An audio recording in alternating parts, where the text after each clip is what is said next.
The radio crackled as Jenna's car sputtered through the fog-choked late-night woods of Route 63. She's been driving for hours. She looks in her rearview mirror and sees a wolf that looks off. It has human-like eyes. That's when the voice comes through the static. Turn back. They're watching you. She froze. The voice wasn't hers. Ahead, a blood-soaked creature darts across the road. Gone. Fast. Unnaturally tall. She presses the gas, her heart pounding. Jenna glanced to her left and locks eyes with a tall, winged creature keeping pace with the car. Its eyes are like burning coals. The creature just stared, then vanished into the mist. She didn't wait. Jenna kept driving, not opting to stop till the morning. Little did she know this was the best decision of her life. Hello, my name is Josh from Naraine, and I will be presenting Cryptid Creatures. My claim is that all across the world, people have created fantastical creatures to explain. These cryptids are born from a fear or a cultural necessity. I have a bit of a personal connection with cryptids, as I consume a lot of media that includes the show Supernatural, the game Until Dawn, and I watch a lot of YouTubers such as Wendigoon, Fooster, and Darkness Prevails that all make cryptid content. Moving on to, first, I'd like to thank my field expert, Austin Patton, who is an online content creator who has multiple channels across different social medias, mainly his YouTube, Austin Rowe, and his Instagram, Austin Rowe, and these are all his socials here. But first, what is a cryptid? The cryptid is a creature whose reported existence is unproven, often mentioned in folklore or other accounts, but not scientifically confirmed. And my first example is the skinwalker, the dark mirror of healing. To many outside of native traditions, the term skinwalker might conjure up images of werewolves, forest shapeshifters, or just creepy TikTok stories about people hearing their name called throughout the woods. But the skinwalker is one of the most terrifying cryptids in American folklore, but also one of the most misunderstood. Its origin story is that it was someone called a medicine man or a medicine person who are the healers within Native American tribes. Native American medicine utilizes a mix of herbs, ceremonies, and prayers. And skinwalkers start out as medicine people who become corrupted, seeking power and seeking power in embracing their dark magic side. Skinwalkers are created by performing a long ritual that has many steps, but the most predominant includes this act of killing a family member or someone close to them. That allows them to sever all ties with their humanity and allows them to shapeshift. It's important to recognize that in traditional Navajo belief, when skinwalkers are human beings, they're not like a typical monster as you would see later on in the presentation, but they have chosen a path of evil and they do follow that path. Skinwalkers have many powers, and as the term skinwalker says, it has an ability to transform into animals. They mainly transform into predators such as coyotes, wolves, bears, foxes, or cougars by wearing the skin and bones of these creatures. And this act isn't just symbolic. They believe that wearing the hides, skins, and bones of these creatures, the skinwalkers can draw power from the creature they emulate. Some of these powers they have are enhanced speed, strength, and stealth. Another power is that skinwalkers are able to mimic human voices, but a lot of the time it sounds just close enough, but not entirely spot on. When they transform, skinwalkers often look wrong, as shown in the picture. It's a little dramatic, but it's a distorted mix of animal and human, such as in animal form they'll have human-like eyes, or in human form they'll have animalistic features. But what did the skinwalker explain? Skinwalkers used to explain unexplained illnesses or deaths and just general misfortune. As I mentioned before, medicine people are the healers of Native American tribes, utilizing herbs and ceremonies and prayers.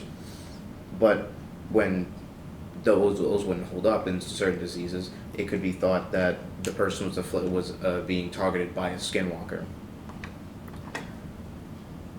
And even something like mental instability could be caused by black magic used by skinwalkers. And I've also heard that they would also cause crop failure, which is pretty interesting. My second cryptid is the Wendigo, a spirit of hunger, greed, and despair.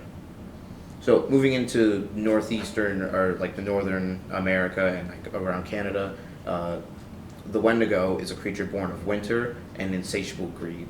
The Wendigo isn't just another monster story. It's a powerful moral tale passed down from the indigenous people, notably the Algonquin-speaking tribes of Northern America and Canada. So, taking a closer look, what is its origin story? The legend of the Wendigo has many versions of it. One notable version is that it was an Native American warrior who called upon the power of the Wendigo and to win a war. He eventually won the war, but the other tribes people feared him for what he's become, and they exiled him to the woods to live in fear.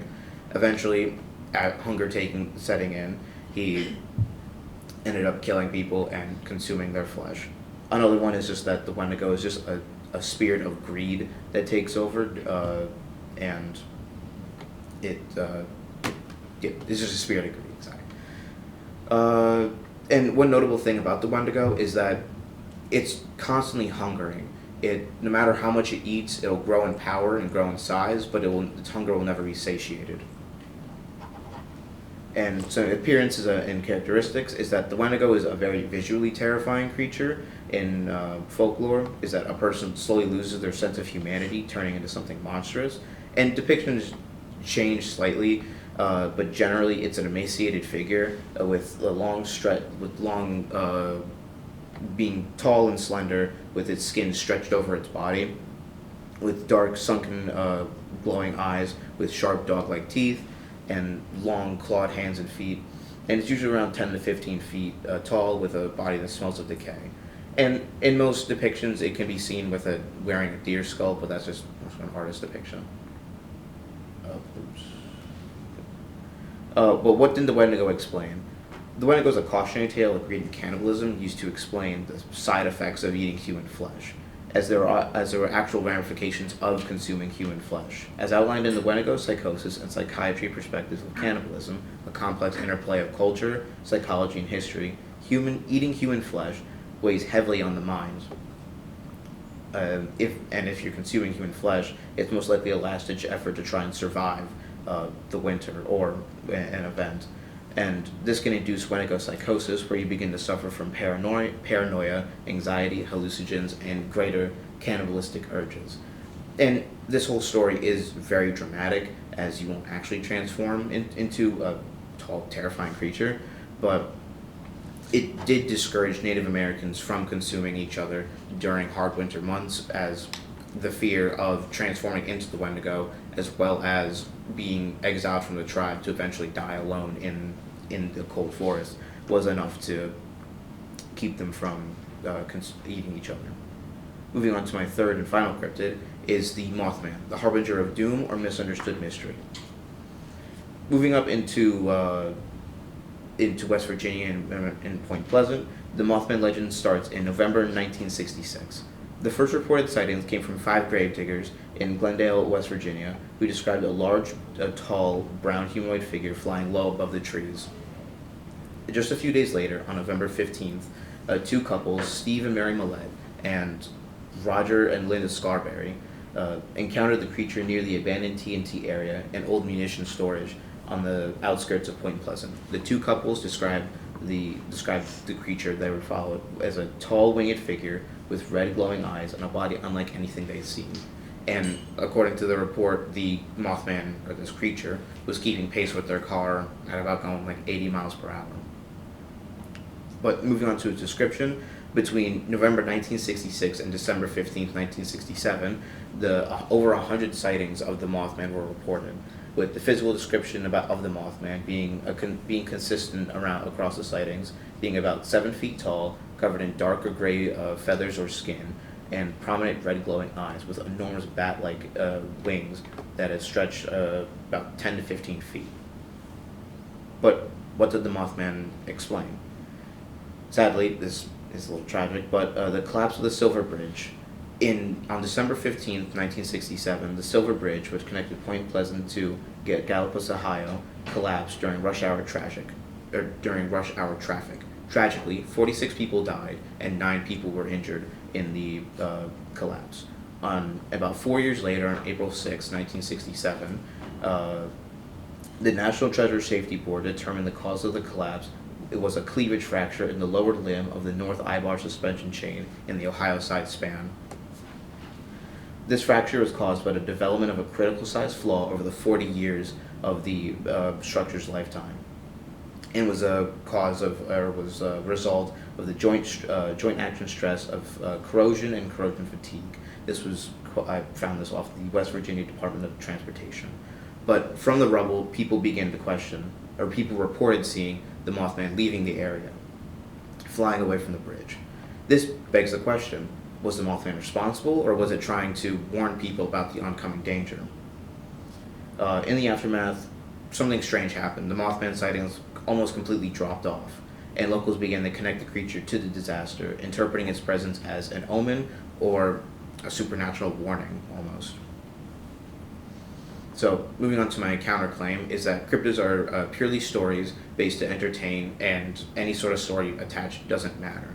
While, yes, these are stories, I don't believe this is true, because specifically in the Northern American or Native American tradition, obtaining information about the Skinwalker and Wendigo is such a tedious task, is that they hold these stories close to their chest and don't often tell people about this for fear of invoking the power of these creatures, as they believe even mentioning the name of these creatures is a way to bring upon their suffering. And if these cryptids had no real meaning behind them, why would Native Americans still have a chokehold on the stories related to these creatures? Really, I believe there would be an opportunity to make a lot more money, as if there would be a chance to be involved in the storyboarding and creation of various medias, such as TV shows, games, or movies, where utilizing these creatures. And we had with connecting the cryptids to a business aspect is that, as I mentioned, that cryptids are almost like everywhere in TV shows, movies, YouTube videos, festivals, games, almost everywhere. But why are they everywhere? It's because cryptids are great marketing tools. Cryptids provide us mystery and allure that other creatures wouldn't. For example, the Mothman Festival in Point Pleasant. Around today, the Mothman is just more than a cryptid. He's a local celebrity. Every year in the third week of September, the town of Point Pleasant hosts the Mothman Festival, drawing thousands of tourists from all across the world.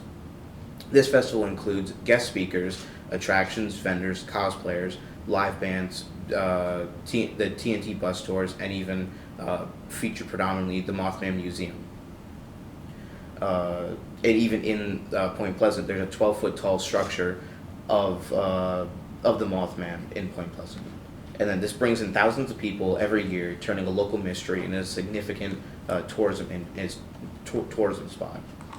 While it did start as a symbol of dread, it has become a community icon, a transformation only pop culture can achieve. Another example is the game Until Dawn by Supermassive. It's an interactive horror game which features the Wendigo as the main antagonist, and believe it or not, it does a pretty solid job at interpreting the story of the Wendigo and keeping it true to known folklore. In the game, a group of people are trapped on this mountain, and they are being hunted by the Wendigo due to certain circumstances, and the Wendigo is portrayed as a grotesque, fast, and relentlessly hungering creature, mirroring the original mythology. And the game even references the real folklore to explain how to kill them and survive them. The use of the original mythology and Supermassive's slight twist on the Skinwalker is enough to draw in knowledgeable individuals who are infatuated with Skinwalkers and cryptids in general, but also introduce this mythology to new people that are a broader audience, and new people who are slightly interested or want to learn more. Moving on to my constructed component, which is the business, finance, and marketing's own cryptid creature. Call this the Gripper. The Gripper manifests in various forms. While it is non-violent, it always arises in unexpected ways. The drawing feeds off of the classroom's negativity, trying to lighten the spirits of anyone within the classroom. They have been seen in different shapes, colors, sizes, and and just ways. In the 4 examples here, I've documented the Irish gripper, Jeans gripper, Ice Age baby gripper, and the Monsters gripper. No one in the class knows the exact origin of the gripper, but has been a guiding light throughout the school year. And yes, I made that story completely up. It's just something silly we've been doing, but it's the fact that a simple story to try and justify why something exists, and why none of us kind of vaguely remember why these feet drawings started to show up. It's just something to explain the unexplained, if you will. And moving on to my conclusion or my summary really, is the claim: all across the world, people have created fantastical creatures to explain. These cryptids are born from a fear or a cultural necessity, and the use that is that skinwalkers were made to explain unexplainable deaths, as Native American medicine couldn't keep up with some illnesses. The Wendigo is the consumption of human flesh, is that if you would consume human flesh, you would get you'd induce Wendigo psychosis and transform into the monster itself. Or the Mothman was the collapse of the Silver Bridge. It's either an omen of bad, or it either caused the collapse of the bridge, being malicious, or was an omen trying to warn people of impending doom. And my counterclaim being that cryptids are purely stories created to entertain, and any sort of attachment to the story doesn't matter. Again, I don't believe this is true, as if this information didn't have any sort of attachment and didn't matter as much. Why would Native Americans have such a tight chokehold on this information and have so much value put behind it? Yeah. And that's the end. Any questions?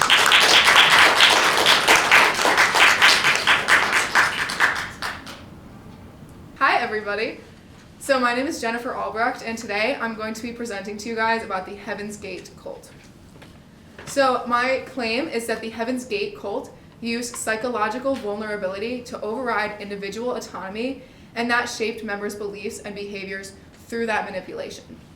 So I'm going to start out by showing you guys my professional contact. This is Dr. Adam Coons.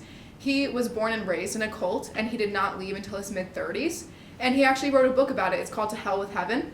It has a lot of very good writing, and he's also a professor at Wisconsin Eau Claire. He teaches the limits of freedom of religion, tolerance, and justice, and he's honestly someone I'm very honored to have gotten to speak with. So I want to start with the basics. Like, what are cults by definition? Oxford Languages tells us that they are a system of religious veneration and devotion directed towards a particular figure or object. So cults are very hard to actually apply the word to. It's a scholarly word, but it's very difficult to actually see out in the real world. This is basically just because a lot of people use cults now with a negative connotation. They'll say that something is a cult when it's just a group of people or a religious group that they're not a fan of. So it's a very wishy-washy word, and Dr. Adam Coons tells us that there is not a clean yes-no definition of cult, just like there is not a clean yes-no definition of fascism or depression. So it's, as I said, it's very useful, but it's hard to apply, because honestly, I could start a cult and be devoted to this whiteboard, and as long as somebody agrees with me, then we're a cult. So it becomes the thing of when is it harmful and when do you need to stop it or step in. There are a few different types of cults that I have written down here. Basically anything can qualify as a cult, so these are just a few ones, but there's political, religious, self-help, nutritional, mini-cult, conspiracy, commercial, labor, sex trafficking, and more. As you see, like even nutritional, like if somebody is too into nutrition and fitness like that, that can be considered like a cult group. So it's very hard to actually apply the term. So now I want to introduce the actual cult that I'm talking about. This is the Heaven's Gate cult. These are the two leaders, Marshall Applewhite and Bonnie Nettles, and the two of them were born in Texas. I'm going to give you guys a little background on both of them, and then I'll tell you how they connect in the end. Marshall Applewhite, he was born in 1931. He was born into a religious family. His father was a Christian minister. He mixed Christianity and aliens together, which makes it a little hard for Marshall to actually get a true glimpse on what real Christianity is, because adding the alien aspect into it is obviously not what most Christians do. And in this time, it was very frowned upon, and people were very confused by what was happening. But anyways, we'll talk about that in a few minutes as well. But Marshall decided that he wanted to go to the army, and this was because his father had kind of pushed him to do so. But then eventually he decided to follow his passion for music. He went to 2 colleges for music, and then he eventually taught 2 colleges as well for music. And he was the head of the chair at one of the departments. And it was here that it was alleged that he had sexual relations with one of his male students, so he got fired. And Marshall had always been kind of a little psychotic and crazy. So when this happened, he was now on blast for his sexual orientation, and he had gotten fired from a job that he had loved. So this sent him into this really deep depression, and it even furthered farther when his father had died. And his father and him were super, super close, so this sent him spiraling, and it led him to going into a psychiatric hospital. Next, we have Bonnie Nettles. She was born in 1927, also in Texas. She was born into a Bible Baptist family, and she decided in her early teenage years and her young adult years that she was going to step out of religion completely because she didn't like the way that made her and others around her feel, because Bible Baptists are usually very strict. So when she was an adult, she decided to become a registered nurse. That was kind of her only career path for a long time. She had 4 children, and she was married to a very successful businessman. The 2 of them and the family altogether had a very, very strong relationship, allegedly, but that all kind of began to go downhill when Bonnie decided to start doing seances, which that's talking to the dead.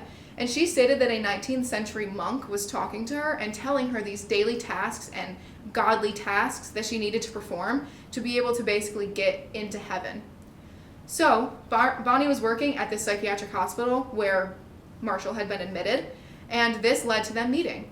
And prior to this, Bonnie had seen a few psychics and had talked to them, and they were telling her that she was going to meet a man who looked exactly like Marshall, had the same complexion, same hair color, same look, and she needed to be devoted to him and follow him and spend her life trying to please him in a way. Not even in a relationship they needed to get married way, but in a just devotion sort of way. So when Bonnie had met him, she decided that this was the man the psychics were talking about, and that she needed to go off and be with him and spend her life with him. 1973, New Year's Day, they decided that they were going to go off together and that they were going to create something big because they had an alignment in the stars. The 2 of these people were very, very charismatic. It was kind of what drew people in the beginning. I learned this from the Max documentary. It was called Heaven's Gate, The Cult of Cults. Marshall and Bonnie, they were believed to be these leaders. They were divine. They were just so present, and they were messengers from above. They had a parental vibe to them, and they were calm and just so present, and they inspired loyalty in people because of this. They had preached that they were the only path to salvation, and that instilled this obedience, fear, and dependency on them. And their charisma overrode these people's rational doubt and thinking in followers. And I have some quotes from former members here. So Leslie had said that she was impressed with listening to the man. He was mesmerizing, and his eyes were mesmerizing, and they were the kind of eyes that you could look through. Even the look of these people and the aura around them was just magnificent and inspiring. Sawyer had said that there was a haze floating around them, like a shimmering light. It wasn't smoky, the room wasn't full of smoke or anything, but it was electrical looking. And he also said that he felt like he sat in front of the equivalent of Jesus. These people just had that air around them. I mean, I'm sure you guys have met people who just have that confident, persuasive air around them, and that's what these 2 had, which really aided them into getting people into the cult. So after they had left, the 2 decided that they wanted new names. Originally, they went by Bo and Peep because now they had these new followers, and then they decided to go by T and Doe because they loved the sound of music. They ended up taking a 6-month-long road trip together across the United States.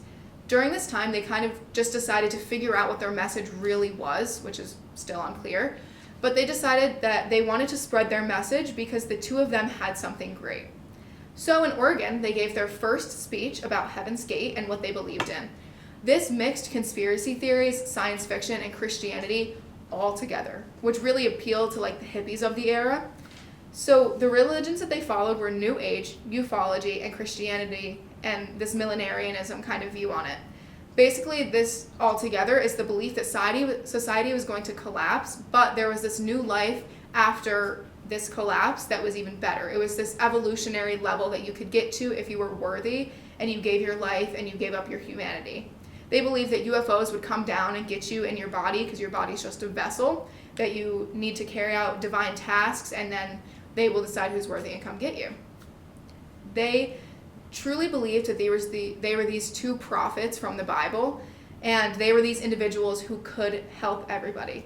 They traveled around and they gave presentations, they had a website, they held large gatherings, and they also gave a lot of brochures out, which is why I made a brochure for you guys. You guys can all take a look now. This is my constructed component. This is one of the ways that they marketed, and they were expert marketers. They were really well adept to figuring out what people wanted to hear and then letting them hear it. They had said many different things that scared people, but not scared to the point where they were like running away, but to the point where they were looking for comfort. The brochure that I gave you guys, it tells you what they believed in, how they know these things, the requirements to join and be with them, who they were, and then also on the Join Us Now page and on the front page, I used wording from their actual brochures that they handed out. This basically just was trying to get people moving and get them urgent, because they believed that this collapse was going to happen within a few months, which they come to find out that it actually did not happen in a few months. It was 2 decades before anything actually happened with them.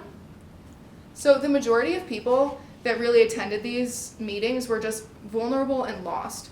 Some had just been through major crises and were looking for something, and others were just lonely, and some of them were on drugs. I have quotes here from these members. So Sawyer had said that he was in high school when he started experimenting with drugs. He was doing LSD, a lot of hard drugs, and that's when he started feeling spiritual and wanting to get into his spirituality, so he started experimenting. So if you're on drugs, you're not mentally stable. Let's be real. Like, if you are doing hard drugs, there's something going on. You are vulnerable. Leslie had said that she was struggling with her life. She was lost. She had a spiritual dilemma, and this just appealed to her because it was a new take on religion, and it really just appealed to the people who were looking for something new and different. Rio, who is another former member, he was always looking for answers. He was looking for a purpose in his life, and he stated that after a while of being in the cult, he loved these people, and it meant everything to him. These people found a community of just people that they loved and cared about because they were all vulnerable and could connect through that vulnerability. In the end, there was 39 people. There were a lot of people in and out of it, though. At one point, they had 100 members, but in the end, it was 39. But Marshall and Bonnie had convinced people to leave their homes, become one with them, and travel around the country with them for 2 decades. Marshall forced them to live isolated and very controlled lives. They lived in extreme poverty while traveling. As many followers, they gave up their whole livelihoods to seek this spirituality. Men castrated themselves to prove that loyalty. They all had to wear the same clothes, have the same hairstyle, and even had a strict daily routine that Marshall had created and enforced to keep them away from the outside world. A girl named Jana Gibbons, who is a former member as well, stated that every minute was controlled, including when and how long they slept, and rules about not talking and how long they showered. She even furthers this by saying that her guess is that 3/4 of the people had never set foot outside of the door. It was like a little spaceship. And Dr. Adam Koons furthers this and tells us that cults thrive on that isolation, and Marshall and Bonnie really did a perfect job of creating that physical and emotional isolation, which decided and helped to create this group thinking and removed any connection that they had to reality. So eventually, Marshall had to change the script a little bit. In the beginning, it was said that the UFOs came and got you in your own body, and when you were fully evolved, you would be this best version of yourself. But after refusing treatment and arguing with doctors that she was immortal, Bonnie Nettles had passed away from cancer. So Marshall had realized that this fact just could not be true, because Bonnie had died from this liver cancer, which spread throughout her body and eventually made her lose her eye. Originally, they thought that they were immortal, so he had to change these beliefs to keep people in, and so they didn't get suspicious about what he was saying. So he changed and decided that now your body is a vessel for your soul, and when you die is when your soul can ascend with the UFOs, but you would be in a new body when you were in the next level, so your body now did not matter.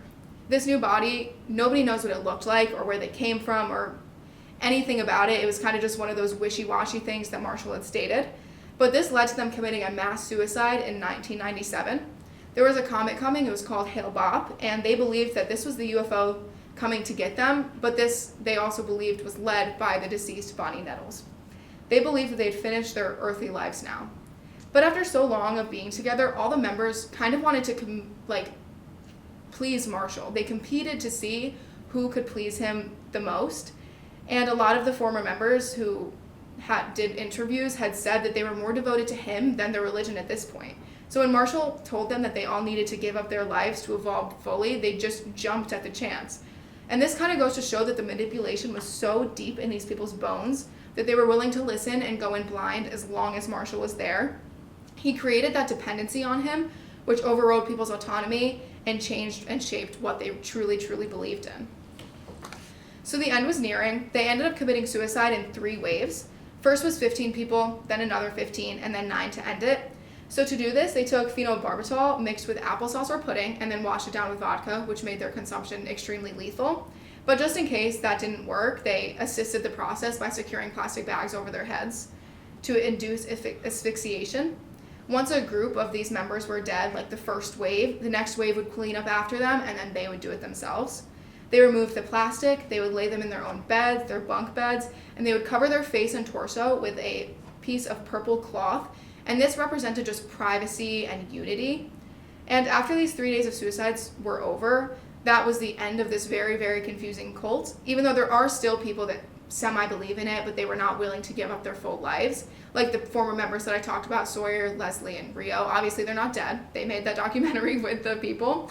So they still believe, but they just weren't willing to give up everything like others were. The only ironic thing about their death that I found is on their website, they have a whole essay about how suicide is terrible and that they don't condone anything like that. So it just kind of goes to show how their beliefs changed, and they did not have a set belief system. It was whatever Marshall, the manipulator, wanted at the time. So just to tie this back to my claim a little bit, Marshall used these people's naivety, vulnerability, and want for spirituality against them to get them and keep them into this cult. Many of these people were lost. They didn't know their own purpose. They were going through major crises, and they didn't know the meaning of life. Bonnie and Marshall really used that to their advantage to gain control. This was 2 whole decades of mind control. What was supposed to only be a few months turned into 20 years. These people really knew nothing else by the end of it. And some stories say that the pair knew what they were doing and they just really wanted control over people, but other stories say that they were just as naive themselves. And my counterclaim is that some people argue that the members of Heaven's Gate voluntarily chose to stay in the cult and join because of their own beliefs and just wants for that spiritual enlightenment, and they were not manipulated. But if you think about how these people came to find out about this cult and why they were intrigued, you will see that they are vulnerable. A lot of people, I'm sure, have gone through these crises. They've lost somebody. Maybe they've done drugs. They've had really bad mental issues. You are not emotionally stable, or you are vulnerable in these times.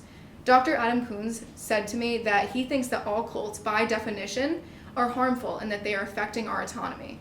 They attack the very essence of what it means to be human, which that kind of was Marshall and Bonnie's whole point, was to attack what being human is. But after hearing Dr. Koons' response and listening to the rest of this, I hope you can see that willingly doing something when you are emotionally okay and being manipulated when you're vulnerable are 2 very different things. So thank you for watching. That's the end. And then I have my bibliography here in case you guys are questioning anything. Hello everybody, my name is Hailey, as Mr. Loomis introduced. Today I'm going to be talking about ghosts. Whether you believe in ghosts, don't believe, you've seen something related to them. Be it a TV show, a movie, a documentary proving how they're not real, you've probably seen something. These 3 are a mix of TV shows and YouTubers that I personally watch the most, but they are a mix of whether or not people truly believe. Ghost Adventure specifically, really extreme. They are one of the ones that people believe less because they react so wildly to anything that happens. The other 2, more believable, but still some question. But they all have really extreme instances of paranormal activity, be it doors slamming, audible noises or voices that you can hear without special technology. They have the craziest things. But that's not always how it is. I think I have it out of order.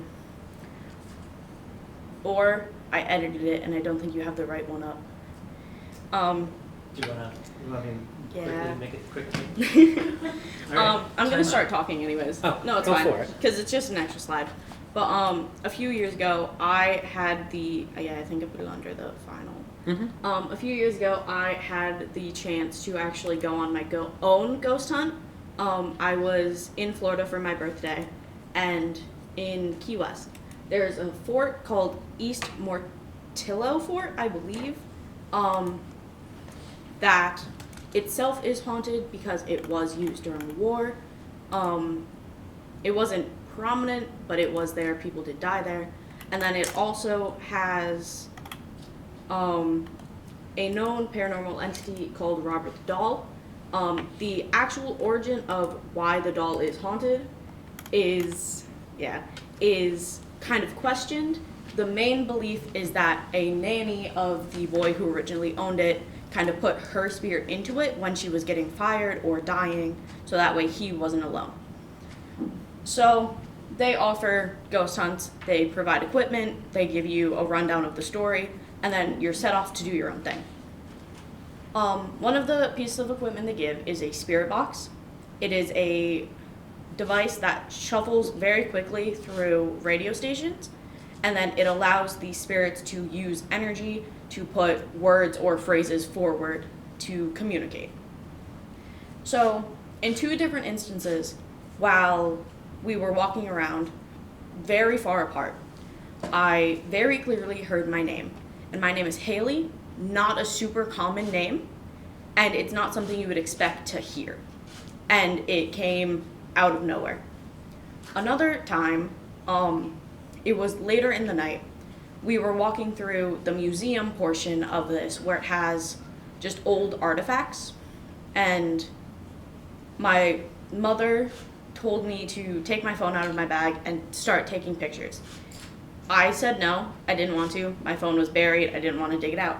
And then very clearly, me, my mother, and father all heard take it out, like directly after I said no. So, not something you can easily explain as, oh, coincidence, but it's also not super prominent. That same night, my mother had more extreme of an experience, but still nothing like the TV shows show.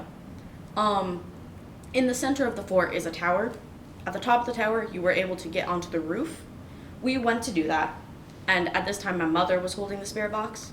She tried to open the door, would not open. She tried multiple times, would not open.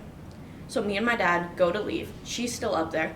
She hears the spirit box say try again, and then sees and hears the doorknob move.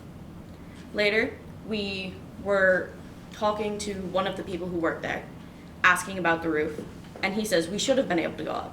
We saw other people up there. The door was never locked. So the fact that we couldn't open it, and then she heard and saw the doorknob move, is still an experience, but not a crazy one. So things happen, but they aren't extreme, unlike what you see in the TV shows. Which leads me to my claim. The commercialization and faking of ghost hunting and haunted houses is discrediting the validity of actual spirits. We've had experiences. They weren't extreme, but they did happen. The shows have covered Robert the Doll. There have been stories of Robert the Doll. All of them are the extreme. You disrespect him or take pictures without asking. People, it's rumored that get in car accidents or have major things happen that risk their lives, and it's attributed to the doll. People send actual letters apologizing to Robert because they believe he has put this energy on them that puts them at risk. But we were there, we experienced stuff. I didn't instantly get in a car crash as I was leaving. Clearly I'm standing here, I'm fine. But all these shows hype up so many things. But that takes away the truth, because this was a fort. There were soldiers who died here. But because of all the TV shows, they only focus on the doll. They don't focus on the actual history of the location. And that's what I'm specifically focusing on that isn't good. A bit of history.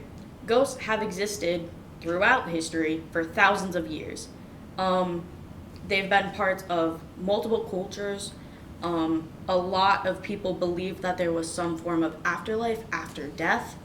And it only really came into question during the scientific revolution when everything was being questioned. And then that's just ultimately people decided, hey, this isn't something that might actually exist. But in the past, this is a Babylonian clay piece depicting what is believed to be an exorcism or the process of an exorcism. And this specific one shows a man leading a spirit to the afterlife and leading a ghost. And this is the first documented piece of evidence showing the belief in ghosts in history. And it is currently displayed in the Smithsonian. So, do people believe in ghosts? A lot do. More people believe in ghosts or are unsure of their belief than ones that don't. And that is kind of from a mix of things. Obviously, there's the shows where it dramatizes stuff and it leads people to believe, but they only believe in the extreme. Or there's people who've had their own experiences that were lesser, but still happened. So, a counterclaim. Most of the evidence is fake. Ghosts don't actually exist.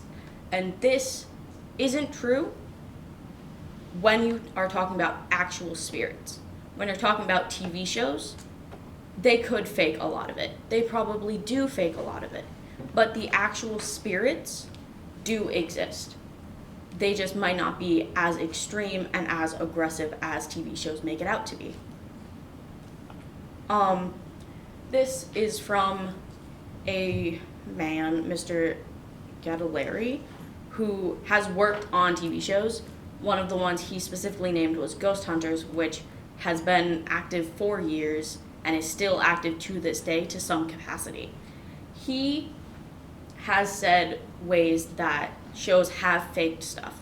A REM pod, which is here in the corner, is a device where once something crosses a specific distance, it will go off and light up and make noise, showing that something's there.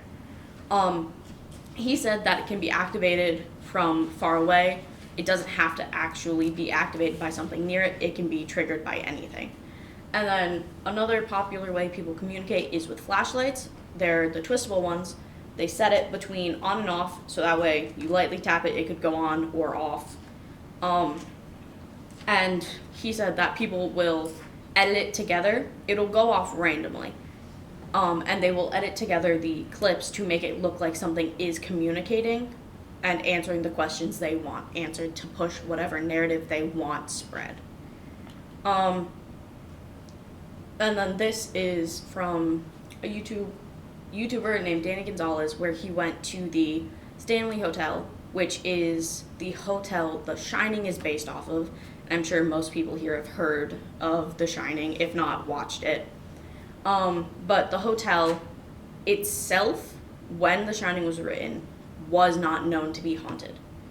But since then, it now has energies in it that I believe people have put there by believing in it. There's something called the Tinkerbell effect, where if you believe in something enough, it will become real and it will start to exist. Because Tinkerbell, the character, relied on belief to exist. So that's also something that movies and TV shows create. They will say, there's this spirit that's more aggressive than the ones that might exist there, and then that becomes the prominent energy, taking away from the actual history and spirits that might exist. Usually it happens in old hospitals or old, psychiatric hospitals, where there were patients that existed, that died there, and they do stay there. They do haunt the place. But then someone goes and claims that there's a demon or a dark energy there, and then more people go wanting to see that energy, so it becomes stronger and it takes over the other spirits that are part of the history. And so it rewrites it to where people forget that this was a place that existed and had trauma and had people die because TV shows have overtaken it with the narrative they want.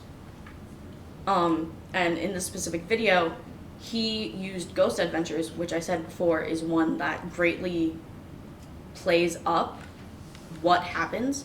And then another YouTuber, Shane Dawson, who also greatly plays up the stuff he experiences. And so he went to see whether or not what they had happened to them was real.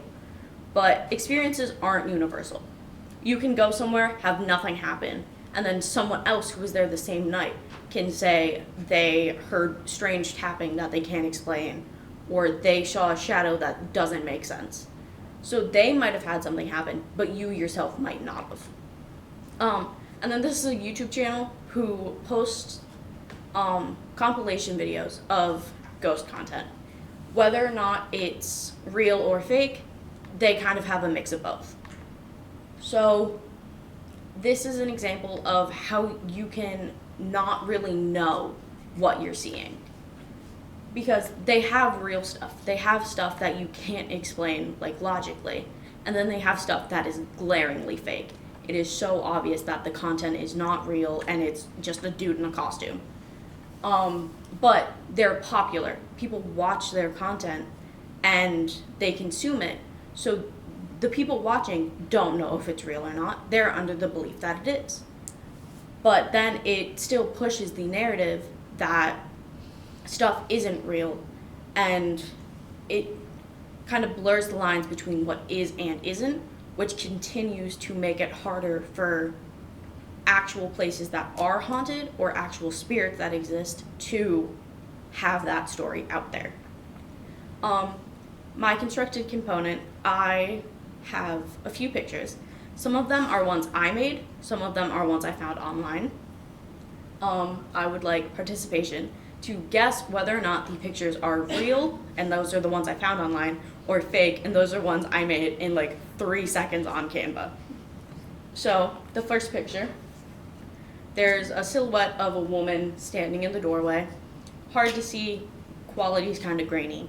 But do we think this is real or fake? Real. It is real. The next one, silhouette of a man on the side. Real. Fake. Okay, yes, fake. It is fake. The next one, it's very hard to see, but there is a silhouette of a man's head up in the picture, or up in the window. Very hard to see, but real or fake? Real. Yeah, I think. This one is also fake. The next one, there is a silhouette, again, of a woman up on the top balcony. Real. That one is also fake. And then this one, again, hard to see, but there's a silhouette of a person in the door. About a quarter of the way down from the top, the crescent of light is where their head is. Fake. Real or fake? That one is also real. But as you can see from those, I made stuff. A few of you did believe that the ones I made were real. It was hard for you to tell the difference. And TV shows play on that. Like, the ones that were real, some of you, I believe most of you knew they were real, but there was probably some who questioned it. They thought they could have been fake. TV shows play on that, and that's an issue, because the spirits do exist. But TV shows can fake so much, and clearly I can fake it, so I don't remember what I was going to say there. But clearly, if it's easy for me to fake, it's easy for people who have better technology than my laptop at like 10 p.m. They can make more believable stuff. But then people believe that, they lose the history of the actual place, which is really what my main issue is. This is from an article about specifically tourism and haunted houses related to, ghosts, but people and businesses promote themselves as haunted to gain an audience because they know people will come.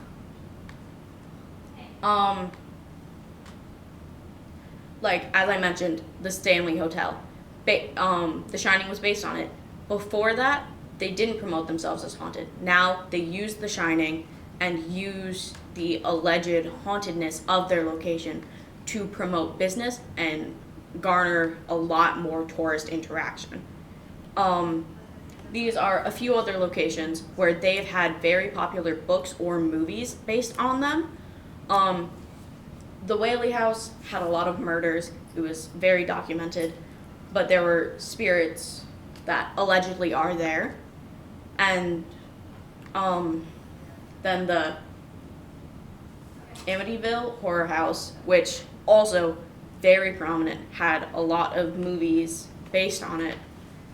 These are places where the movies have taken the original story and greatly dramatized it. They have blown it up by like 10,000 because they knew it was at least shocking enough that they could market on it. And then it takes the actual tragedies that have happened in these locations and like pushed it so far from the original narrative that then it's rewriting history, the original stories practically disappearing. More examples, the movie Annabelle, based on a real event. The doll has been greatly changed. The original doll in the story was a Raggedy Ann doll. But we think Annabelle, we think the creepy porcelain doll with the braided hair. And then a lot of stories from Ed and Lorraine Warren got turned into movies, and then it kind of lost the original story because they've been so greatly changed and played up to be more creepy and be marketable in a movie sense. So a few other hotels who've marketed themselves as being haunted, and it's changed the history, this is the Stanley Hotel. Like I said, they promote themselves as haunted, even though when Stephen King wrote The Shining, he didn't experience something paranormal. He had a nightmare, and that's what he based the movie or the book off of. Before The Shining came out, there was no evidence of anything paranormal at the hotel. But because the book came out and the movie came out, people now associate this as haunted, so now things are happening. Another hotel is the Crescent Hotel. Before it was a hotel, it was a hospital. The doctor who ran it was not a real doctor.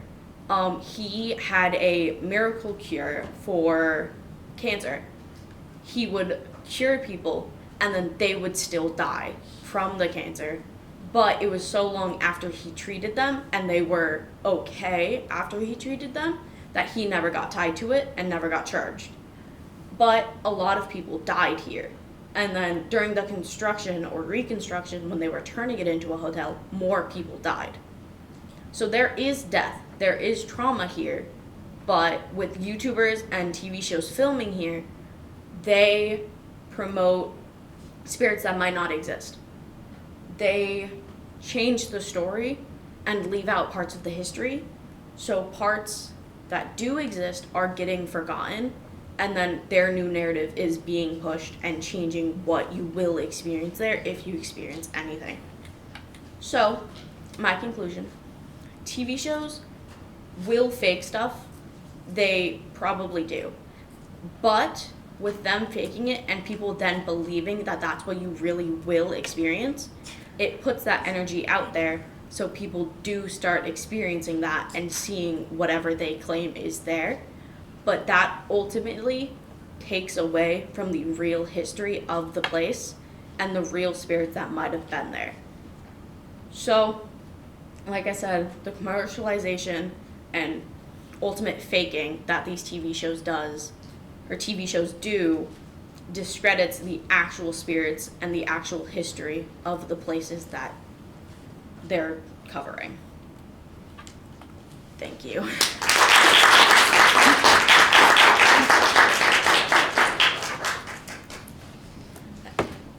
Miss Do you Loomis. have any documentations you would recommend people to watch that actually show like specific? Not that I personally have. Like I said, I watch a lot of the TV shows that I covered in this, and a lot of them do fake stuff. One of the ones I showed, Destination Fear, they no longer have their TV show, but they're now on YouTube under Project Fear. They're one of the ones that are more believable because they have times where stuff doesn't happen, and it's not like they have a huge crew. It's usually just the 4 of them and one other guy who's like watching cameras to make sure nothing bad does happen. But the ones where it's like that and they don't have a lot of technology or a lot of crew are more believable, but nothing is entirely 100% real. There's always going to be stuff that's edited to be misconstrued. Ava. Do you think your topic of ghosts fall under the same as Josh's topic? Slightly, but there's only a slight overlap in the fact that they're both often grouped together. Paranormal and supernatural usually get used interchangeably, but there is a distinct difference. Paranormal it can align with what is real. So it's like ghosts were real people who existed at one point, but it's just slightly outside of what is real. Where supernatural, which is what cryptids fall under, is harder to believe in the existence of. But either way, they're both things that have existed and been important parts in cultures, so that's why they often get interchanged. But there's enough of a distinction where they aren't the same and they can be grouped separately. And I Yes. You mentioned about the energy of the Mhm. place where things actually happened and such. Do you believe more that the real spirits and ghosts are there of the dead, or it's some sort of other energy that could be explained by physics that we just don't understand? I believe it's a bit of both. In like certain places, usually old houses or usually old houses that have been renovated, there are energies which I believe can be explained by some sort of science we don't understand, where they loop. They're only seen doing the same things. So usually it's people seen going through doorways that used to be there but aren't anymore. And that's the only time you see that spirit or energy. And I believe that's because that's something they did a lot. That's something that was repetitive in their daily lives. So they've kind of imprinted themselves in that space. Whereas there are other ones that can travel around in multiple rooms, or they're seen in spaces they didn't necessarily die, or they're seen they're like seen in other places that aren't associated with them. And those are the ones I believe are more paranormal and less could be explained, because they're not confined to one space. They can kind of travel around and they're seen doing different things, or they're seen interacting with people.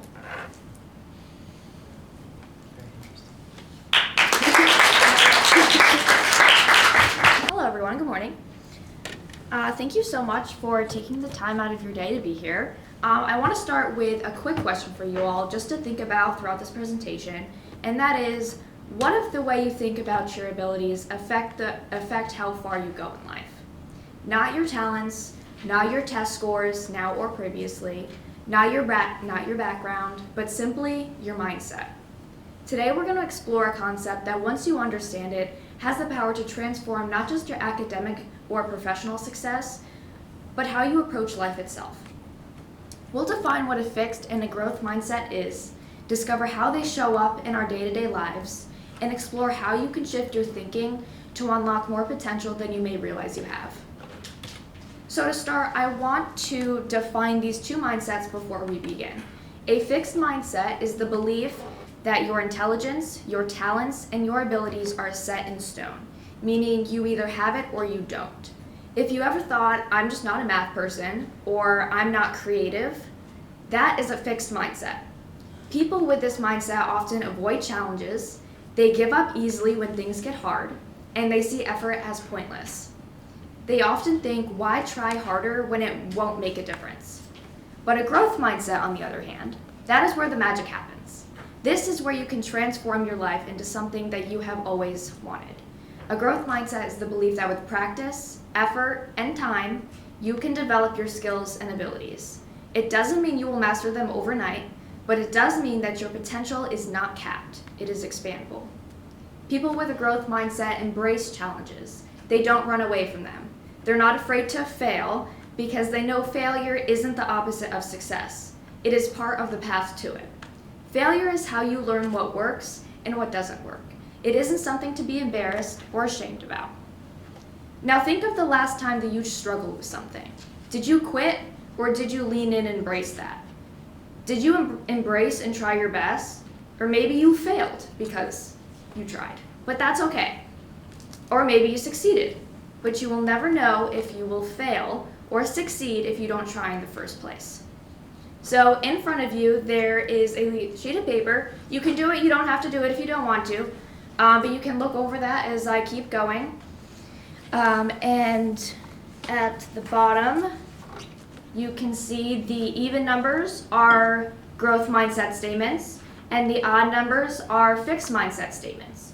So after you go through them, just check which ones that resonate with you, and then you can go back through and see what pattern, and you can see which mindset you have. So while you do that, I'm gonna talk about my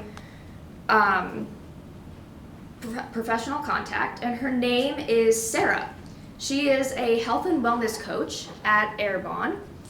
She is also does sales tech on the side. She lives in Vancouver, Canada, and I was very lucky to meet her over the internet about, I would say, probably a year ago, and we were able to bond on our mindset ideologies. So I will be referencing her throughout our time today. But going back into history a little bit, I want to look at someone who exemplifies the growth mindset, Marie Curie. She was born in Warsaw, Poland in the late 1800s. She grew up in a time when women, especially Polish women, were not allowed to attend universities or seek any higher education. She was fascinated by science, math, chemistry, and physics, and she really wanted to learn more about these topics. So she found ways to learn in secret, such as joining underground networks of learning, and took enormous personal and political risks just to pursue her passions. She didn't let societal norms stop her from pursuing her dreams. And because of that, her effort paid off. She became the first woman to win a Nobel Prize, and then the first person, man or woman, to win 2 Nobel Prizes in different sciences. This is not just talent. This is simply just the mindset that she has. So here's my claim. A growth mindset is essential for long-term success. It doesn't just only fuel adaptability, it drives innovation, and perhaps most importantly, it builds resilience. In a world that is constantly evolving, in business, in education, and in life, resilience is everything. So I'm not just talking about this without having proof, because that would be silly and you wouldn't believe me. So here's where science can back this up. For a long time, people believed that the brain was fixed or non-changeable after a certain period of time. That your intelligence, your personality, and your habits, they were set, and they couldn't change much, or it became extremely hard to do so. But research has now proved otherwise, that your brain can literally restructure itself to create new neural pathways and strengthen existing ones at any point in your life. This is known as neuroplasticity. So, in a real-life example, I'm going to tell you about a young girl named Cameron Mott. She was diagnosed with a rare brain disease at age 4, and because of this, she had to have half of her brain removed. Doctors were very unsure of how this was going to affect her for the rest of her life, and if she was even going to be successful or not. But with time, Cameron's brain was able to rewire itself. She was able to adapt, and she healed mentally and physically, and today she is doing everything that her classmates are doing. But why is that? It's because her brain kept learning. She didn't give up. she was able to stay consistent and create new neural pathways. For another example, we can look at London cab drivers, who must memorize over 25,000 streets just to pass their licensing test. Brain scans have shown that their hippocampus, which is the part responsible for memory, grows in response to this challenge. Many may think that memorizing this much is impossible or only the gifted can do it, but in reality, anyone can, even you. It just takes hard work and persistence, but you will get there. So this shows us that our brain is like a muscle. The more you work it, the stronger it becomes. If muscles don't stay the same, why should your mind? But one thing I want to bring to your attention is that growth does not happen in your comfort zone whatsoever. It happens when you try something new, when you feel uncomfortable, like what I'm doing right now, when you fail, when you get back up again. Every time you step into that discomfort, you are rewiring your brain, creating stronger and faster pathways between neurons. A little fun fact here, our brains love to be comfortable. It goes back to early civilization when there were threats in the wild that we needed to be protected from. The way our brain did that was to send a signal when you or your surroundings are acting different than they normally do. This is our brain's way of keeping us safe. This means that even when we aren't in danger and we're just trying to change our lives for the good, our brains flag that as something dangerous. Our instinct then is to find our way back to comfort, and that often means to stop doing what's causing us to feel out of place. This cycle can go on for a long time, and this is your brain's way of hindering your growth. But you can override this by just staying consistent and, most importantly, being aware of this. Over time, your neural pathways will be built and become stronger, which will then become your new normal, and you won't feel that discomfort anymore. For an example, we can look at Sarah, my professional contact, who went from being in a fixed, closed-off mindset to getting out of her comfort zone and trying new things in order to create the life of her dreams. While speaking with her about her past, she said, "I used to be the person who thought someone was lucky. I didn't see the work they put in, and I blamed my lack of opportunities on it. It closed me off to potential opportunities and left me feeling frustrated and small." But from that, I asked her how she knew she needed something to change. And she told me, "I kept seeing other people succeeding who didn't have anything special that I didn't have." And from that, she knew that her mindset needed to change.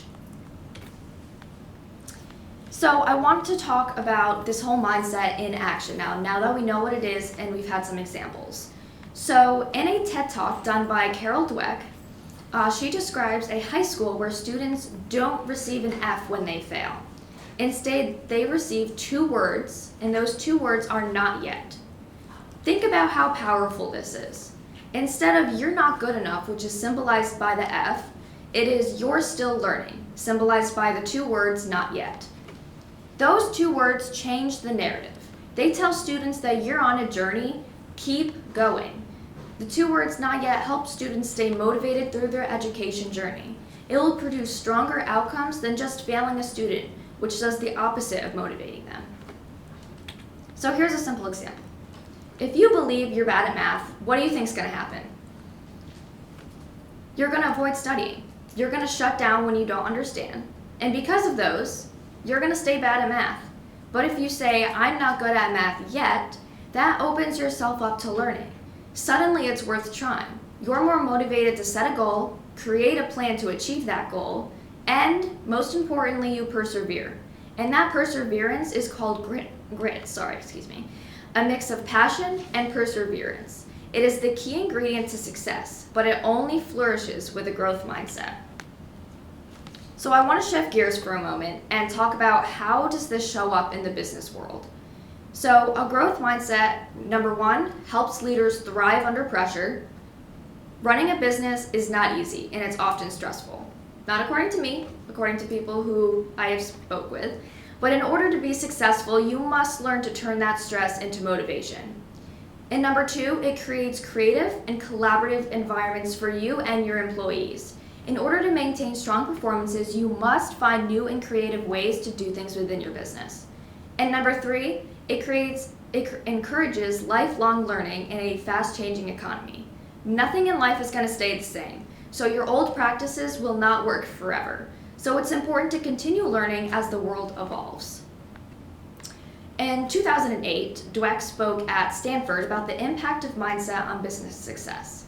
She explained that leaders with a growth mindset are more likely to 1. Develop their teams, 2. Set and achieve strategic goals, and 3. Inspire motivation and innovation within their teams.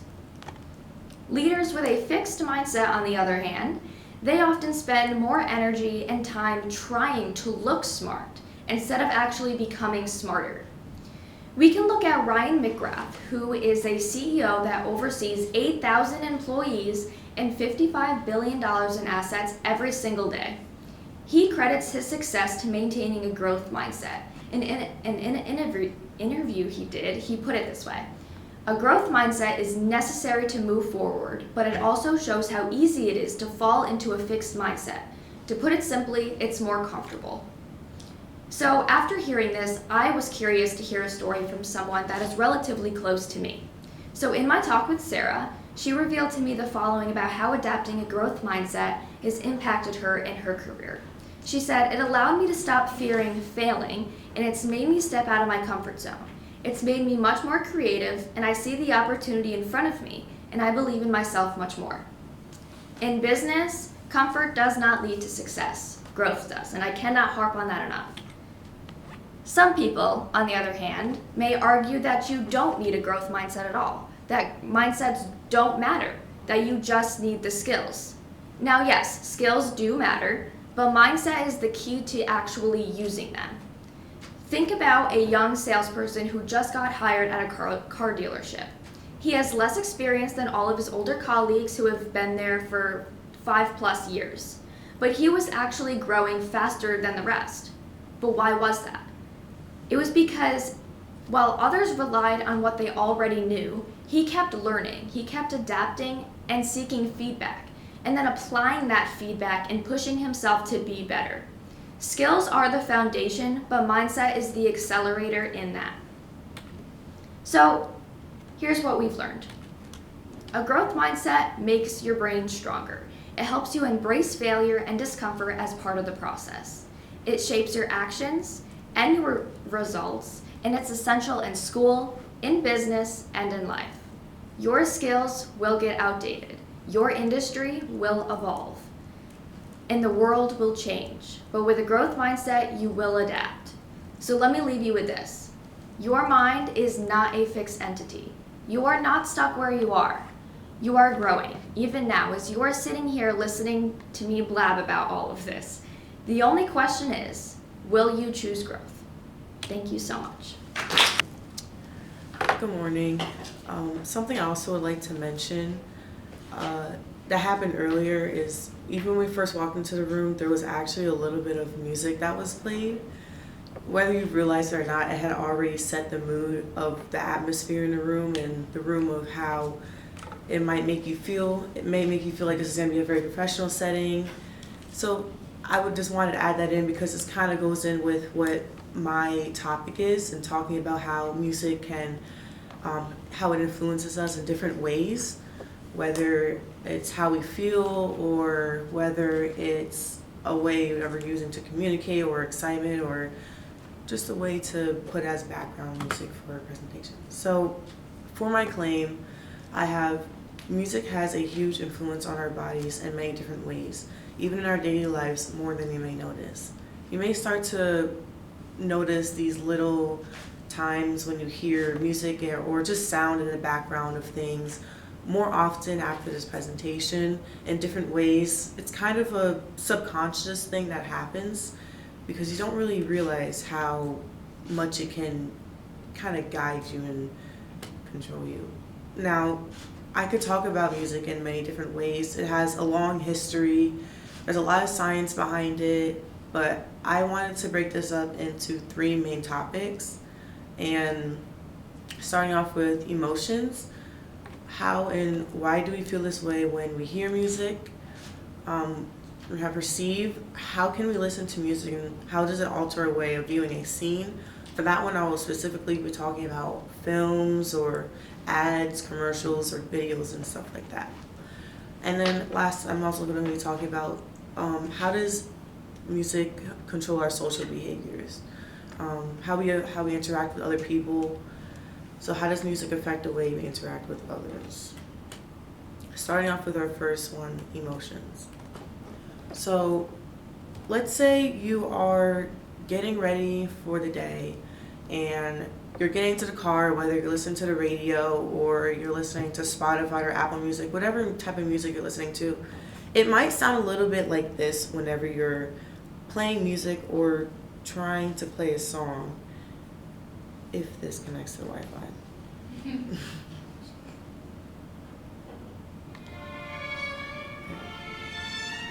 So maybe I'm not really feeling this. So no, I'm not feeling it. It's a good song, by the way.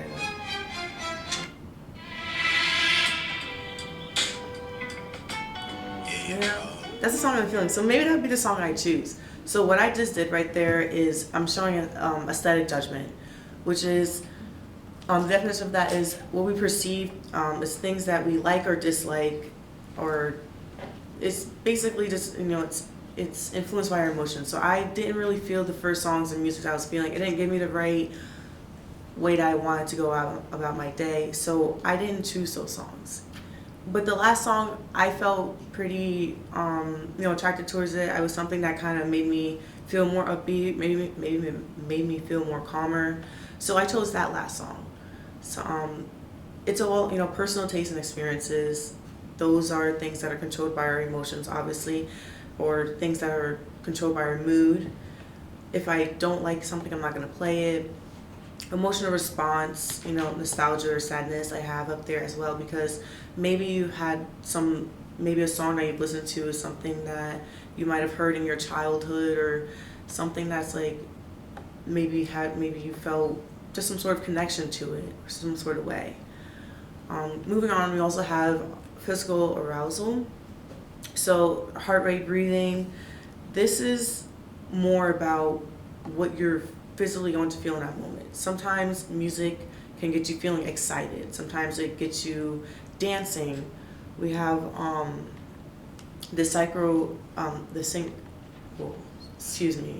We have the synchronization. So when we listen to music, it is an automatic response when we listen to our brain, and it makes us tap to the beat, or it makes us dance and makes us sing. It elevates our heart rate, something that really gets your body moving. That is just an automatic response of your body trying to kind of connect to the tempo of the music. That's why you hear it a lot in therapy, when they have you using more calm or smoothing music, or the jazz that you might have listened to when you walked into the door. It was to help you calm down, and your body wanted to kind of relate it to the music, or imitate the music. So you kind of calm down or relate it to the flow of the music. Or if I was to put something upbeat, fast, you might get more excited, more energetic, more awake. And maybe it makes you just wants to move around a little bit. And then we also have brain chemistry. It's no surprise that music has a lot of correlation with our brain, especially because the brain is what controls every part of our body. So some points I have here is that we have music that activates different part of the brain, your dopamine, which is the thing that releases like happiness, or thing that releases enjoyment. We also the NC. Okay, so the author of a novel called "This Is Your Brain on Music," Daniel J. Levitin, he had explained that 25 years ago, people thought that music and language, it only affected one part of the brain. They thought that language is only for like the left part of your brain communicating, while music was only affecting your right part of the brain. But in reality, it affects all parts of your brain. It affects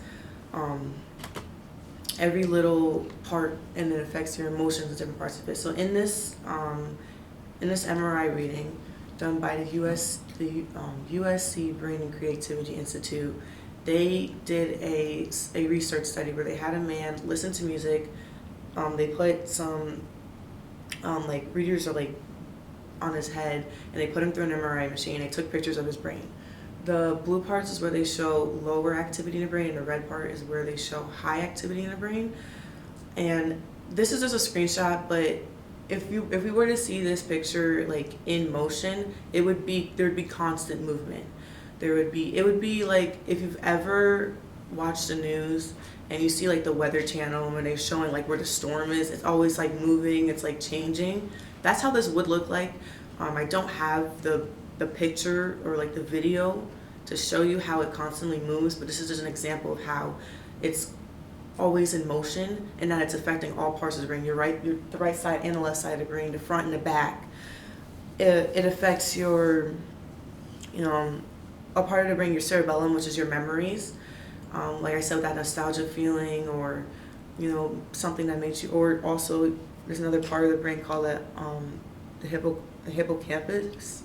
I hope I pronounced that correctly, which is your memory. So remembering, or maybe that song that's always stuck in your head, or maybe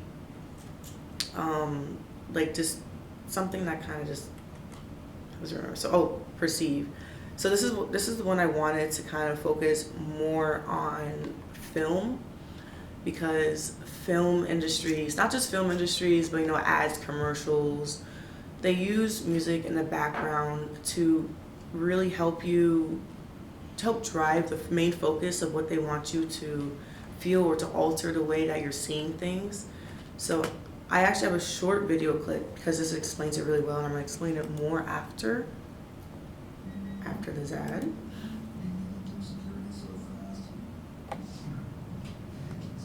I don't know if this gets louder though. Can you guys hear the video well though? Okay.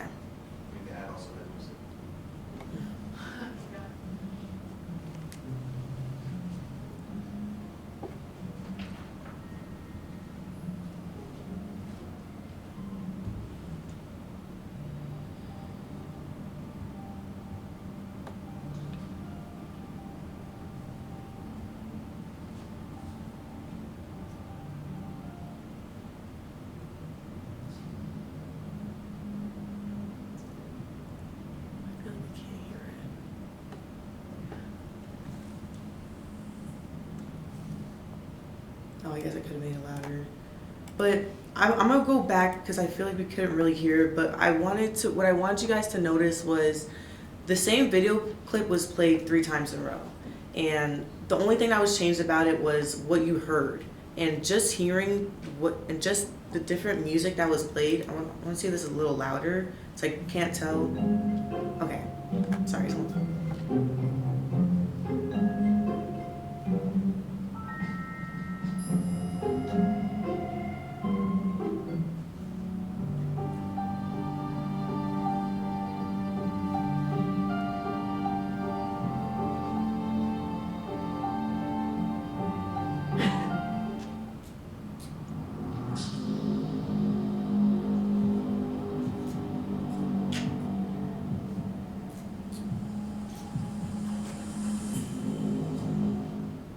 Okay, that was a little bit extra. You can actually hear the music. But what I really liked about that video was that it was the same video clip played 3 times in a row, but the only thing that was changed was the music and the sounds that you hear. But I think, me personally, it made a big difference in how I perceived that scene. In the beginning of the scene, it felt like a pretty fun documentary. It seemed like something that was going to be kind of fun and silly. It seemed like it was going to be lighthearted, playful. But that last one, I felt almost a little bit like what was going to happen next. It seemed suspenseful. It seemed like maybe what was that? What were those zebras running away from, or what was the danger? It kind of kept me on my feet, even though it was the same scene 3 times. So yeah, films, and like I said, not just films, but videos. They use this a lot. It can also affect your expectations about events. Like I said, with the suspenseful music, or if you're watching, or maybe like a horror film, it gets really loud, or like you hear a build up in the music and all of a sudden it gets quiet. You can kind of expect maybe a jump scare to happen, or maybe you expect something that's gonna pop up on the screen. So that's how it can alter expectations. It can also affect the way that you view a character. A lot of times, sometimes movies or stuff like that will give characters their own personal background music, or their own personal music that follows them. I think a very like noticeable one is like Darth Vader. He has his iconic like breathing, and his music always comes out every time he appears on the screen. It seems intimidating. You can tell that he's probably a important person, or maybe he's someone that's a little scary, or someone that has high authority, or just something that just proves to you that they're gonna have some type of importance. Sometimes you might be able to have correlations with things in films or music. It can it just pushes your way of viewing a scene. It just adds another layer. So putting this more into business-wise industries, and when they use music, and how a big profit from this is, so starting off, we have brand partnerships and cross promotions.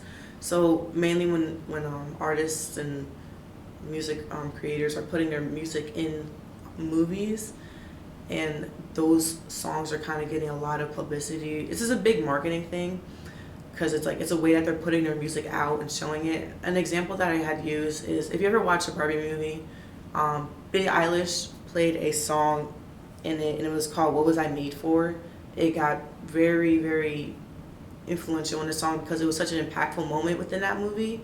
It was a very emotional song. It related to a lot of people, and it made the song blow up. It made it become so famous and so well known. So those are marketing. Same thing with soundtrack sales and licensing. It's also marketing. That is just direct revenue going straight to the creators of those music. When they're getting put into those movies, every time the songs are getting played somewhere, someone has to get paid for it. Someone's getting paid for it. Also, it creates jobs. You need someone to create the music. You need someone to direct. You need someone to edit and put those music into those final pieces. So now we have behavior. I focus this more on social, because I feel like music is the one thing that can kind of connect us all. We don't have to have any sort of, we don't have to understand the language of it. I could like the same song of someone who speaks Spanish.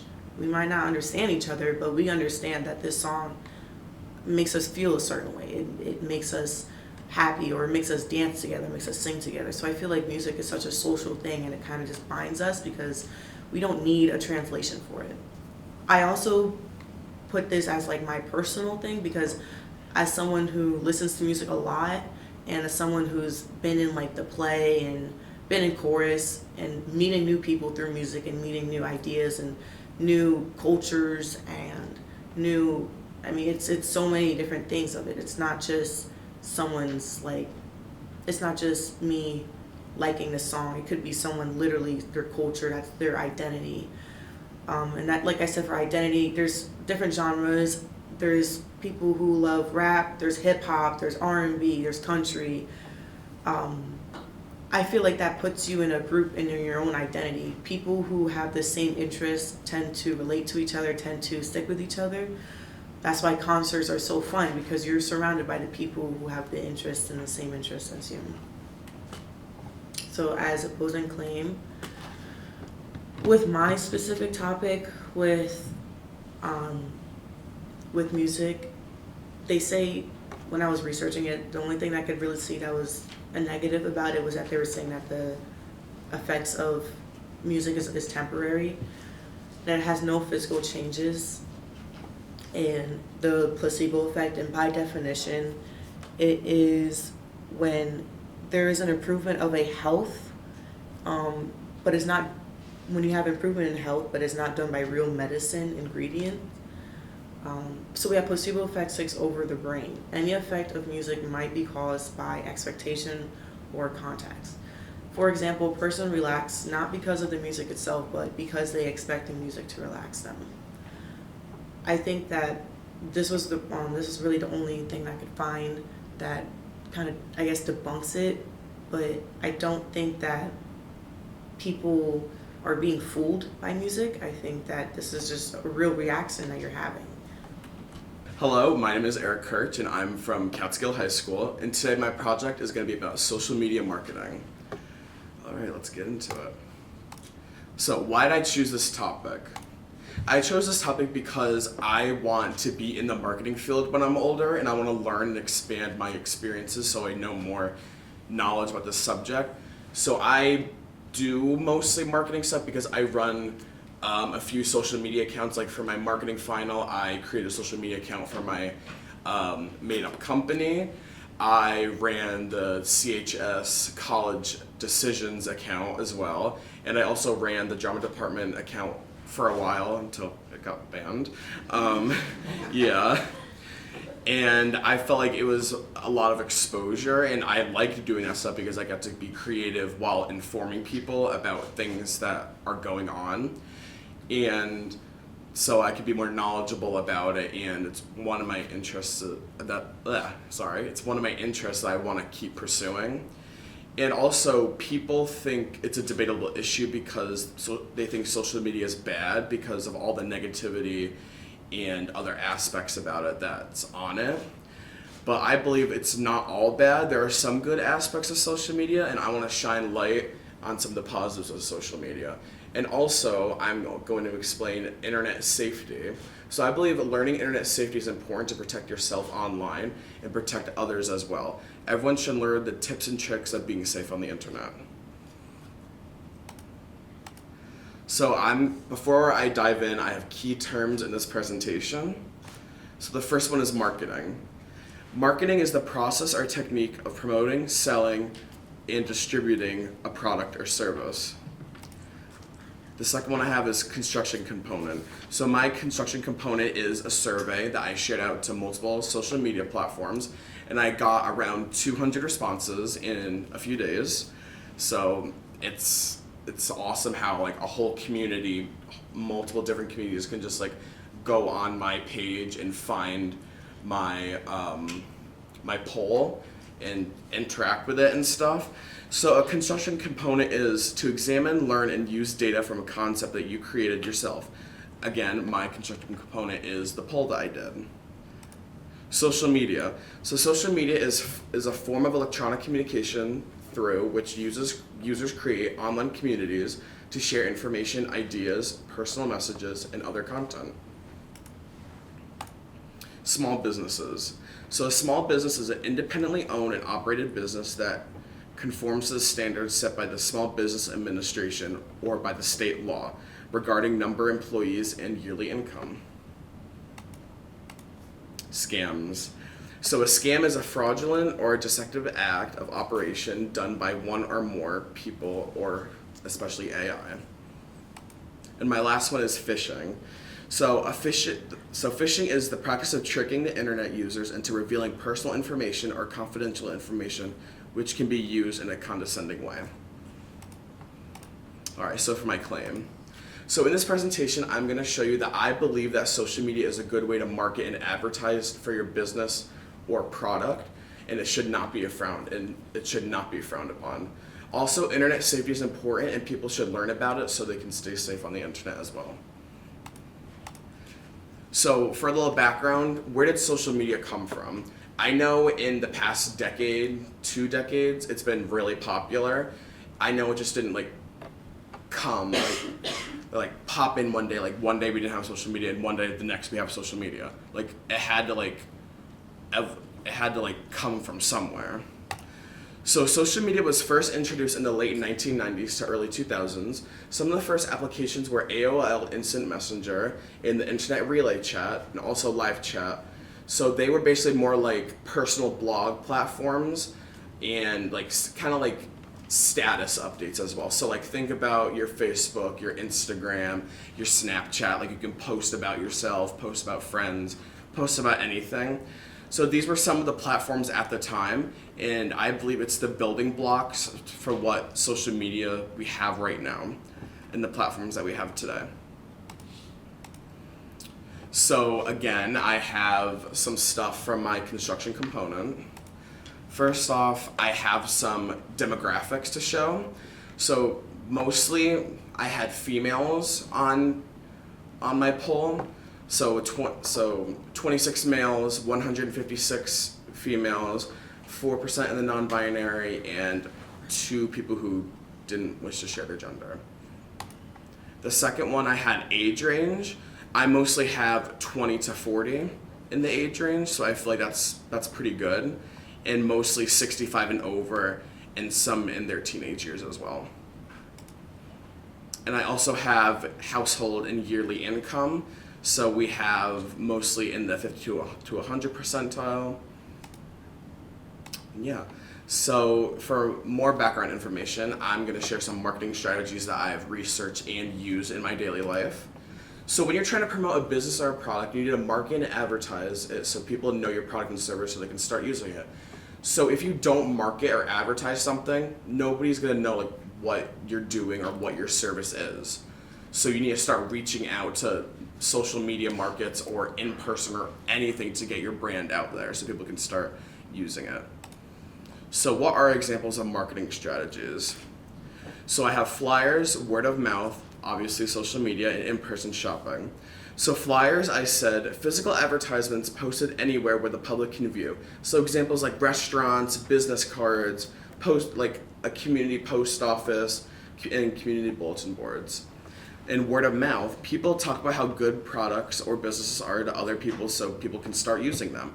It's like kind of like flooding and circling around communities and such like that. Also, social media, again, online advertisements where anybody who can access the internet can look at them. So like Instagram, Facebook, TikTok, Reddit, anything. And also in-person shopping. When you're shopping in the store, you can look at new products that stores sell. So like Walmart, Target, and Price Chopper. So I have another poll. So how do you usually find about brands and products? So I did everything that I just discussed in the last slide, and the most popular one was social media. Okay, so the next thing I'll be talking about is SWOT analysis. Just flip the page.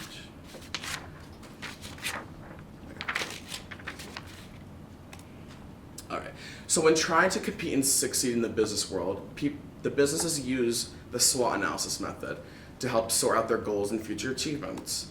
So you might be thinking, this is a weird word, this is a weird acronym. What does it really mean? So SWOT means strength, weakness, opportunity, and threats. So strength is what the business does well and what they should continue. Weakness is what the business doesn't do well and what they need to improve on. Opportunity is what the business offers that the others don't have. And then threats is what businesses need to look out in for competitors. And there's my little chart. And I also have a bigger version of that chart. So we see strength, weakness, opportunities, and threats. So, for my claim, social media is a good way to market and advertise your business or product and should not be frowned upon. So, one of my first part is creativity aspect of social media marketing. So I believe businesses want to reach out to new and existing customers so they can succeed in the long run. With social media, there are a ton of opportunities out there to get their customers' attention. So the first thing I have is memes are trend hacking and giveaways and collaboration campaigns. So what I have is taking advantage of current memes, challenges, or viral formats, but put a branded twist on them. So everybody knows memes, like funny memes. So businesses know that people like them, so they decide to put their own twist. Because I know I see like Dunkin' Donut memes and stuff like, oh my god, coffee in the morning, everybody loves their coffee, so let's strategize and put it out in the community so they'll like us and they want to buy stuff from us. And I believe it works because it increased the probability of reaching onto people's feeds if they like certain trends or memes. Again, if you follow on your feed the trends and memes, and then the businesses spoof off of that, it's more likely for the business side of the memes and trends will be able to be on your feed. And giveaways and collaboration campaigns. So influencers partner with brands for a joint giveaway to raise customers' interest to make people buy their products. So for example, I know a lot of celebrities, they do like collaboration with like fast food restaurants and like makeup brands for people to like buy their stuff. So if you see your favorite celebrity collab with a brand, you're more likely to buy the product of the company that your influencer is collaborating with. So I believe this works because the actions unite familiar audiences and creates buzz around your products, and people want to buy and try them. All right, again, we have our slide. So mostly people buy stuff for themselves, like products for themselves. And the second runner-up is people buy products for their family. Then I have where do we frequently shop. So we actually have a tie between grocery stores and online stores. So I know like during COVID, like online shopping has like spiked a bit. And now since we're getting back in the new norm, we're trying to go back to grocery stores and in-person stores. Also, do you buy the name brand or generic products when it comes to shopping? So most of the people say depends on the product, because sometimes sometimes companies with name brands, they usually disguise their product with the generic brand label so people can buy more, so they can have access. And people just say both, which isn't too bad. And do you think social media advertising influences you to buy products? And everybody basically said yes.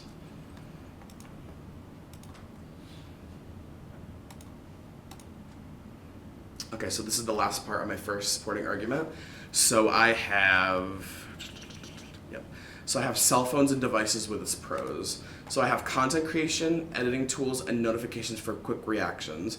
So for content creation, I know like YouTubers, TikTokers have like crews, and like Hailey said, like all like for our haunted house stuff, like they have like a lot of stuff to like put on produce TV shows. But for social media, you don't really need to have all that stuff when you're first starting out. So like all you really need to do is just have like a few apps on your phone, like Canva, CapCut, and InShot, and Adobe Express to work, and it works great on mobile devices so people can edit on the go. So it allows you to film, edit, and publish all the content from your phone and not worry about an abundance of technology usage. And also for notifications for quick reaction, again, like with the mobile on-the-go terms, so you can get on-time alerts when somebody tags you, messages you, or interacts with your ads. So it enables real-time interaction, which boosts engagement rates and loyalty to customers. So you can see if posts are doing well or posts are not doing well, so you can work harder in the future. So the second supporting argument I have is new brands have a chance to grow with the help of social media. So I have global communication and customer loyalty. So for global communication, on social media, anybody can see everything you post. For new brands, this can be a good tactic to take advantage of your name out into the world. So everybody is always looking for something new to try. So when you post something, they're probably more likely to see it since you're a brand new company and you want to get more into the action stuff. So this can bring in loads of new customers and revenue into your business and expand and create new products. If you get more customers, you are able to expand to build revenue, build your name brand, or even like fill a product line.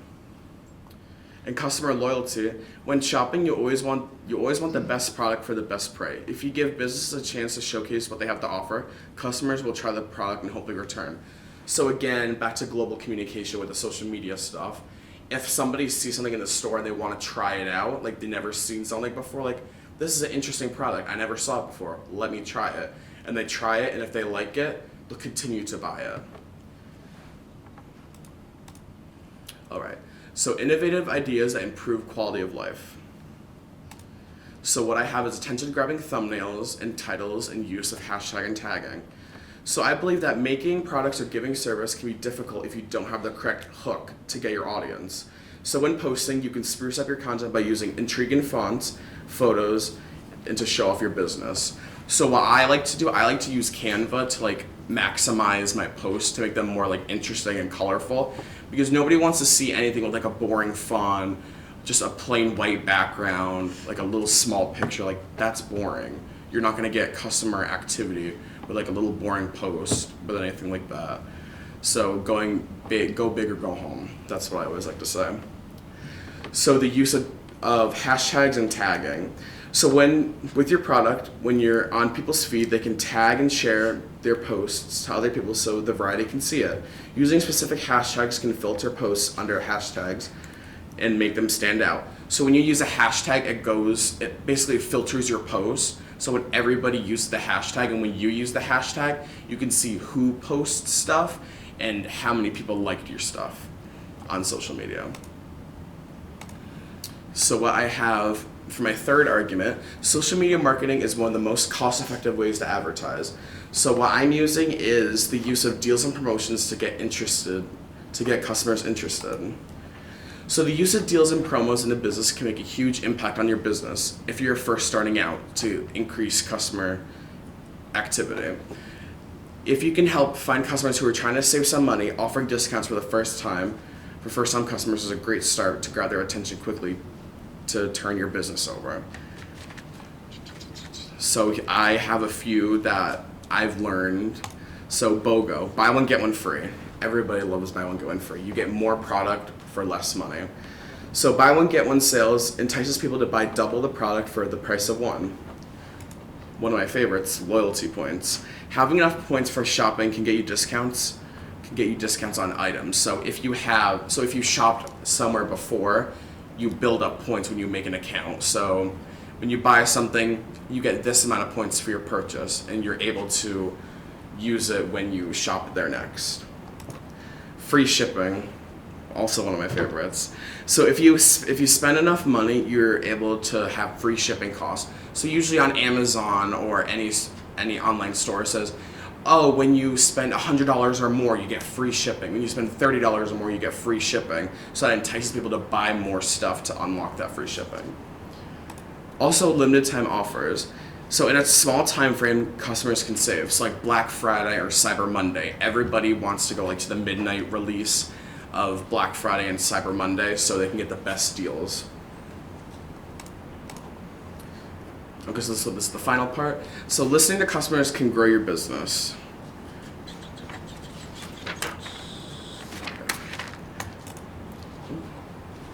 There we go, okay.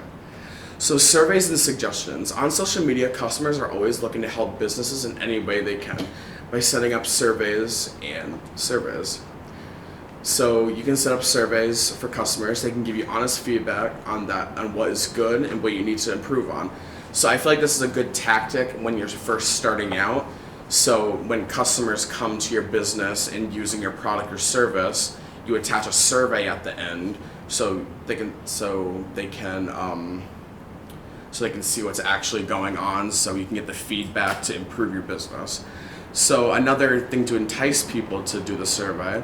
So you can make people do the survey. You can attach a discount at the end when you complete the survey as a thank you for the customer for their time. So everybody likes rewards, so this is just a small thing to do to get the incentive on your next purchase. It is raining hard. Okay. So for my opposing claim, I said social media tracks you and steals your information to fill your feed with information. And I believe that it can be true, but you just need to learn how to avoid that stuff. So I'm going to be teaching you some methods on how to avoid social media and websites tracking and stealing your information. So internet safety methods. So again, in my poll, I said, should schools teach how to avoid online scams and phishing? And the majority said yes, so which I think is very good. So another one, do you use the same password on multiple platforms? A lot of people say yes, some say no, some say maybe. So unfortunately, using the same password on multiple platforms isn't the best idea, because if they find out the password for one of your accounts on another platform, it's more likely they're going to try to do it again on other accounts so they can unlock and access your personal information. So internet safety methods. So what I have is signs where websites are safe and signs where websites are not safe. So signs where websites are safe is, so with the search bar, you have the website name, and it should have like a little padlock. So when that padlock is locked, it means that the website is safe and secure. And also, if websites have if they have a clean design, proper spelling, and correct grammar, it's more likely it's safe than unsafe, because you don't want to go on a website that's designed horribly, not correct grammar, and proper spelling. So signs where websites are not safe. So unrealistic low prices, free items, or pop-ups saying that you won a prize / giveaway are major warning signs. Never click on pop-ups that promise these fake prizes. So these can indicate malware phishing attempts. If it says download something to continue using a website, do not download it, you will get a virus.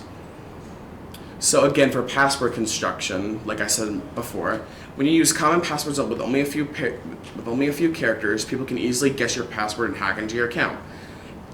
So you can avoid getting hacked by creating a long password with different characters in it, so it's more complex and harder to guess. It's always good to make new passwords for every website and app you use.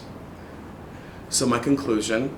So I hope everybody in this I hope that this presentation helped you think more in depth about social media and its positives to business and everybody. Also, internet safety is a top priority when using social media as well. So here's more of my thoughts about this project. So this project made me think of the easy, fun, and cool social media. Its advertising methods truly are. I've learned about how to be safe on the internet while being entertaining for your selected audience. So here's my bibliography. And thank you.